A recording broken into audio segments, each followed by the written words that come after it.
Hello everyone, आज हम एक क्वेश्चन डिस्कस करेंगे। चलिए देखते हैं क्वेश्चन क्या है। A nurse is assessing with an uterus with an ultrasound to measure the amniotic fluid index AFI. Which of the following is the correct technique for calculating the AFI using Phelan's method? देखो question में क्या दिया गया है। एक nursing officer है जो कि अल्ट्रासाउंड की हेल्प से अम्नियोटिक फ्लूइड इंडेक्स को मेजर कर रही है। फेलेंस मेथड का यूज करके जो अम्नियोटिक फ्लूइड इंडेक्स है ना, उसका कैलकुलेशन करने का सही टेक्निक क्या है, क्वेश्चन में ये दिया गया है। देखो ऑप्शन ए क्या है। ऑप्शन ए क्या बोल रहे हैं कि मेजर करेंगे इसमें single deepest vertical pocket of fluid. B बोल रहा है कि sum the deepest vertical pocket of fluid in all 4 quadrant of the uterus. C बोल रहा है measures the total volume of fluid after amniocentesis। And D बोल रहा है major the abdominal circumference of the mother.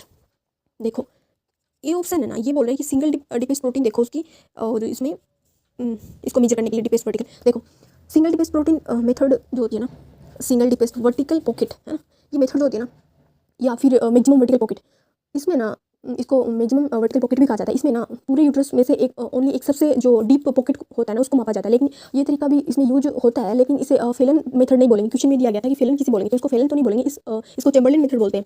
इसमें ना ये Chamberlain method जो है ना, ये यूट्रस इसमें भी मेजर करते हैं इसको, लेकिन जो ट्विंस प्रेगनेंसी में इसमें ज़्यादा रिलेबल इसको माना जाता है। लेकिन अम्नियोटिक फ्लूइड इंडेक्स के लिए इसके चारों क्वाड्रेंट उसमें मेजर करना जरूरी होता है, तो ये ऑप्शन इसमें गलत हो गया। बी ऑप्शन बोला sum deepest vertical pocket of fluid in all quadrant method of the uterus. हाँ, इसमें ये ऑप्शन सही है। इसमें अम्नियोटिक फ्लूइड के लिए चारों को ऐड किया जाता है। देखो इसमें क्वेश्चन में इसका ऑप्शन बी करेक्ट इसलिए है क्योंकि अम्नियोटिक फ्लूइड इंडेक्स से नापने के लिए जो फेलन मेथड है, इसमें सबसे कॉमन तरीका है। इसकी सही टेक्निक में ना यूट्रस को सबसे पहले ना इमेजिनरी इसमें 4 क्वाड्रेंट में बांटा जाता है यूट्रस को, ठीक है। इसके लिए अम्बिलिकल और लाइनिया निग्रा को आधार बनाया जाता है। फिर जो अल्ट्रासाउंड होती है उसके प्रोब की हेल्प से, उस प्रोब की हेल्प से हर एक क्वाड्रेंट में सबसे डीप जो पानी का जो पॉकेट होता है, यानी डीपेस्ट वर्टिकल पॉकेट होता है, उसको ढूंढा जाता है। और फिर इन चारों पार्ट से मिले जो मेजरमेंट चारों पार्ट का जो होता है, उसको आपस में ऐड कर दिया जाता है।